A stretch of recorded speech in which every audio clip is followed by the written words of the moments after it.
আৰু একদম পানী আহি পাই গ'ল সেই পিয়ালি চুক মানে একদম চোতালত আছে আৰু বেছিকণ পানী নাই আৰু ঘৰৰ ভিতৰত সোমাওঁ। আজিৰ ভিডিঅ'টো ৰাস্তা এডোখৰ পৰা আৰম্ভ কৰিছোঁ মানে গৈ আছোঁ মই এজন ব্যক্তিক আমাৰ গাঁওখনলৈ আনিবলৈ। আৰু মই প্ৰায় আপোনালোকক যিমান পাৰিছোঁ আপডেট দি আছোঁ আমাৰ গাঁওখনৰ পৰিস্থিতিবিলাক মানে বানৰ পৰিস্থিতিবিলাক। আৰু সেই বানৰ পৰিস্থিতি চাবৰ কাৰণে আচলতে আমাৰ ইয়ালৈ কোনো এজন এনে মহান ব্যক্তি অহা নাই যিহেতু ইয়াত চাবলৈ। জাষ্ট গাঁওবুঢ়াজন বাৰু আহিছিলে বাৰু, সেইটো মই মিছা নকওঁ।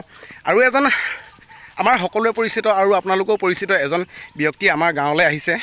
কেইজনমান ব্যক্তি আচলতে আমাৰ গাঁৱলৈ আহিছে আৰু বানৰ পৰিস্থিতি চাবলৈ আহিছে। কোনো এজন ব্যক্তি আপোনালোকক অকণমান চিনাকি কৰি দিম আৰু বিশেষ মানে সেইটো জেগা মই পোৱাকৈ নাই, আপোনালোকক দেখাম। আৰু বানৰ পৰিস্থিতি আমাৰ ইয়াত কেনেধৰণে চলি আছে আৰু চলি গৈছে আগত সকলোবোৰ দেখাম। তো ভিডিঅ'টো শেষলৈকে চাব, খুবেই ভাল পাব আৰু ইণ্টাৰেষ্টিং হ'ব। ব'লক ডাইৰেক্ট গৈ আছোঁ ব্যক্তিজনৰ ওচৰলৈ। তো ব'লক।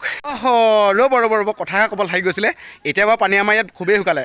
ইয়াৰ আগত মানে আমাৰ ইয়াত বানৰ পৰিস্থিতি কেনেকুৱা কি হৈ আছিলে আপোনালোকক সকলোখিনি দেখাই লৈছোঁ। মানে প্ৰত্যেকৰ ঘৰৰ ভিতৰত মানে পানী সোমাই গৈছিলে, তাৰ ভিডিঅ' অকণমান দেখাই লৈছোঁ। তাৰপিছত মই কাৰ ওচৰলৈ গৈ আছোঁ, কি কৰিবলৈ গৈ আছোঁ, কিহৰ কাৰণে বিখ্যাত হৈ আছে, সকলোবোৰ দেখামটো। ভিডিঅ'টো শেষলৈকে চাব, চাই লওক। প্ৰথম আমাৰ ইয়াত পৰিস্থিতিটো কেনেকুৱা হৈছিলে চাই লওক। গৰু ছাগলী থাকিবলৈ জেগা নাইকিয়া হৈছিলে, চাই লওক। আৰু প্ৰায় 4-5 দিন ধৰি পেলাই বৰষুণৰ পৰা একো মানে মোৱে নোপোৱা হ'লোঁ। আৰু আপুনি চাওক এইফালে গোটেই পানী আৰু একদম পানী আহি পাই গ'ল সেই পিয়ালি চুক মানে একদম চোতালত আছে আৰু বেছিকণ পানী নাই আৰু ঘৰৰ ভিতৰত সোমাবলৈ। আৰু সেয়েহে মানে আপোনালোকক দেখাবলৈ বিচাৰিছোঁ মানে এতিয়া এইফালে ডাইৰেক্ট তিতি গৈ আছোঁ। বৰষুণ দি আছে যে সেইকাৰণে যাম মানে বাহিৰলৈ যিহেতু আপোনাৰ এই মোবাইলটো বাহিৰলৈ নিব নোৱাৰোঁ। আৰু গাহৰি পোৱালি আছে সিফালে, গাহৰি পোৱালি আৰু এইফালে হাঁহ কুকুৰা এইবিলাক সকলোবোৰ নি পেলাই ওচৰতে এটা মাথাউৰি আছে আৰু মাথাউৰিটোৰ ওপৰত মানে উঠাব লাগিব। আৰু সেয়েহে ডাইৰেক্ট গৈ আছোঁ তালৈ মানে কি ক'ব দুখবৰ। আৰু সেয়েহে মানে আপোনালোকক কিছুমান মানে আপডেট এটা দিবলৈ বিচাৰিছোঁ আৰু আপোনালোকে সকলো আপডেটবিলাক লওক। আৰু যদি আমাৰ এই ভোকমন শিলিখাগুৰি লখিমপুৰ জিলাৰ ভোকমন শিলিখাগুৰি বানপীড়িত অঞ্চলৰ যদি আপোনালোকৰ কিবা আপডেট যদি লাগে আমাৰ চেনেলটো ছাবস্ক্ৰাইব কৰি ল'ব, তেতিয়া আমাৰ সকলোবোৰ ভিডিঅ' আপোনালোকে পাই থাকিব। তো ব'লক ডাইৰেক্ট গৈ আছোঁ আমাৰ মানে এইফালে আৰু বাবাই মই। তো ফাইনেলি ডাইৰেক্ট আমি হিবি ইয়াতে পাতিছোঁ মানে যিহেতু গৰু ছাগলী থাকিবৰ কাৰণে খুব মানে জৰুৰী। আৰু আপোনাৰ ইয়াৰতো বাকী গাঁৱৰ ৰাইজসকলৰ কথাটো ক'বই নালাগে, গোটেই পানীত গোটেইখন সকলো মানে ডুবি আছে। আৰু আমি ইয়াতে ধুনীয়াকৈ হিবি পাতি আছোঁ। দেখাই দিয়ক, পানীৰ পৰা দেখাই দিয়ক আৰু এইফালেও দেখাই দিয়ক। গোটেই চুম আজৰি আৰু মানে পূৰা আজৰি হৈ গৈছে। এইখন আমাৰ গাঁৱৰ অংগনবাদী, মানে আমাৰ ধুনুচোৱালী ইয়াতে পঢ়ে। আৰু এই অংগনবাদীখনত ক'লেই গ'ল আৰু ক'বলৈতো বাকীয়ে নাই। বাকী ঘৰবিলাকো দেখিছেনে পুৰা ভিতৰে পানী, আৰু কি ক'ব উপায় নাই, এনেকুৱাই হৈ গৈছে। আৰু ভিতৰতো দেখাই দিছোঁ আপোনালোকৰ, ভিতৰতো পুৰা পানীয়ে হৈ আছে। আৰু ৰ'ব কৈ আছোঁ। তো বন্ধু-বান্ধৱীসকল আমাৰ ইয়াৰ পানী ভিডিঅ'টো চাই বাৰু আপোনালোকে কেনে পালে? যদি ভাল পালে আপোনালোকে লাইক কমেণ্ট এটা কৰিব আৰু নতুনকৈ যদি কোনোবাই যায় আমাৰ চেনেলটো ছাবস্ক্ৰাইব কৰি ল'ব। এতিয়া মানে আমি গৈ আছোঁ, আমাৰ যিজন ব্যক্তি আমাৰ ইয়ালৈ আহিছে বুলি কৈছোঁ তেখেতক আনিবলৈ আমি গৈ আছোঁ। আৰু আমাৰ লগতে আপোনালোকো ব'লক ভিডিঅ'টো শেষলৈকে চাই লওক, খুব ভাল পাব বুলি ভাবোঁ। আৰু মই আৰু থাম্বনেইলখন দেখি বুজি পাইছে চাগে সেই ব্যক্তিজন কোন। আৰু ব'লক তেখেতক অকণমান আগবঢ়াই আনো। আৰু যিহেতু আমাৰ এই ইমান দুখীয়া গাঁওখনলৈ, বানপীড়িত অঞ্চল দুখীয়া গাঁওখনলৈ যে তেখেত আহিছে, বহুত ধন্যবাদ তেখেতক প্ৰথমতে দিছোঁ আপোনালোকক নেদেখোৱা আগতে।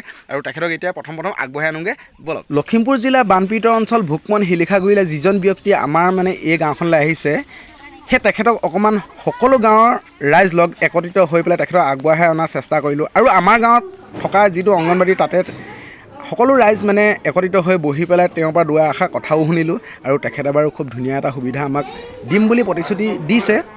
তো বন্ধু-বান্ধৱীসকল মই আপোনালোকক কৈ আছিলোঁ এজন ব্যক্তি আহিব বুলি, যিহেতু আমাৰ ঘৰ পালেহি আহি পেলাই। আপোনালোকক সকলোৱে পৰিচিত আৰু খুবেই মৰম লগা মানে এইটো কাৰণে ক'লোঁ, যিহেতু আমাৰ এই দুখীয়া প্ৰজাৰ ঘৰখনলৈ তেখেত আহি উপস্থিত হ'ল, খুব ভাল লাগিলে। দাদা নমস্কাৰ। চুমকনে অঞ্চললৈ নিমন্ত্ৰণ জনাইছিলে। এই অঞ্চল মোৰ আজিও নহয়, বহুত পুৰণা চিনাকি। মই আহোঁ বিপদৰ সময়ত, আগতে কেইবাবাৰো আহিছোঁ বানপানীৰ সময়ত। এইবাৰো ৰাইজে নিমন্ত্ৰণ জনাইছিলে, আহিলোঁ আৰু ৰাইজৰ দুখৰ সমভাগী হ'লোঁ। আৰু আমাৰ এই সমস্যাটো সমাধান কৰিবলৈ চৰকাৰখনক দাবী জনাইছোঁ। এই অঞ্চলৰ ৰাইজে এখন দলং বিচাৰিছে, যি দলংখন হ'ব বুলি বহু দিনৰ পৰা কৈ আছে। আৰু আমি চৰকাৰী পক্ষক দাবী জনাইছোঁ যে অতি সোনকালে দলংখন দিয়াৰ ব্যৱস্থা কৰিব লাগে। হয়, দলংখনৰ কাৰণে খুবেই জৰুৰী বাৰু। আৰু জেগা জুগলিবিলাকতো আপুনিও দেখিছেই, বা আমাৰ ছ'চিয়েল মিডিয়াৰ যোগেদি আমিও কিছুমান ভিডিঅ' পঠিয়াই আছোঁ ইয়াত দেখুৱাবলৈ। আৰু খুব ভাল লাগিলে, আপোনালৈ বহুত ধন্যবাদ থাকিলে। আৰু যিটো আপুনি ভাবি আছে আপোনাৰ মংগল হওক, আমি তাৰে কামনা কৰিছোঁ। ধন্যবাদ। আৰু এটা কথা স্পষ্ট যে ইয়াৰ অঞ্চলৰ ল'ৰা ছোৱালীবিলাকে পৰীক্ষা দিব স্কুললৈ যাওঁতে নাৱত যাব লাগে। আজি যি সময়ত মানুহে মংগল গ্ৰহলৈ যোৱাৰ চিন্তা কৰিছে, সেই সময়ত এই অঞ্চলৰ ল'ৰা ছোৱালীয়ে স্কুললৈ যাওঁতে নাৱেৰে যাব লাগে। এইটো খুব দুখ লগা কথা। এইটো চৰকাৰী পক্ষই বিশেষ ব্যৱস্থা ল'বলৈ দাবী জনাইছোঁ। ধন্যবাদ। তো বছ বন্ধু বান্ধৱী অকল ভিডিঅ'টো চাই কেনে পালে কমেণ্টত জনাব। যদি মই ভিডিঅ'টো কোনোবা নক'বলগীয়া কথা কৈছোঁ অনুগ্ৰহ কৰি মোক নিজৰ ভাই কৰেন চাগে মাফ কৰি। তো আজিলৈ আহিছোঁ, ধন্যবাদ। জয় অসম।